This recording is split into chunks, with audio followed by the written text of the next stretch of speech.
you're either gonna fold a mat in half or use some folded blankets or towels to lay on it with only one side of your body. So what I'm gonna do here is put my tailbone on the crease, like before, like where the mat meets the floor, put my tailbone there, and then lay on it so that my spine is kind of right on the edge of the mat meeting the floor. That's gonna help you turn to the left. Just because the right side, like if I'm looking up at the ceiling, the right side of me is closer to the ceiling because it's elevated. And then the whole left side of my body, including my head, is gonna be on the floor, more so lined up with my left. Your feet are going to be also lined up with each hip socket, so toes pointing forward, each foot's in line with each hip and each knee.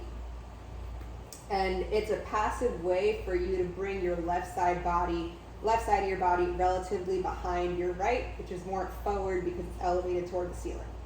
Okay, you're going to add a little bit of heels so that if your hips have a little space, or rather your low back has a little space between them, beneath it, you're going to use your heels.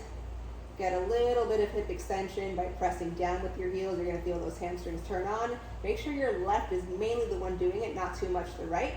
And make sure that your left knee doesn't go outside. So you want to keep it in line. It's going to encourage the inner groin muscle to work a little bit here. You might feel that turning on along with hamstrings. And then keep this position. Keep your head looking up to the ceiling, making sure it's off the towel or folded blanket or mat. So you want it more towards the left side of your body. And you're going to do some deep breaths here. You can place hands on your rib cage just so it helps you feel the movement. Inhale through your nose, keeping your neck very long.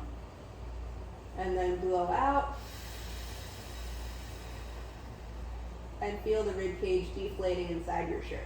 It's okay that you feel lopsided. That's the point of having your right side elevated on the mat and the left side heavier on the ground. Let that happen more and more as you go through the breaths. So when you're exhaled, you're going to pause 2 seconds, don't breathe, seal your lips, and let air enter your nose for the inhale. And you might feel that the right upper chest expands a little bit more than the rest of you, along with the left side of your back. That's what we want. So go for a few breaths here.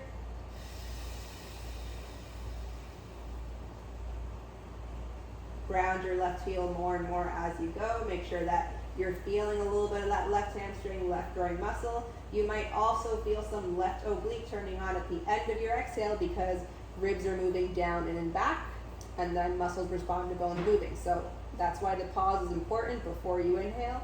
Make sure you feel that new deflated position of the ribs when you're breathing in.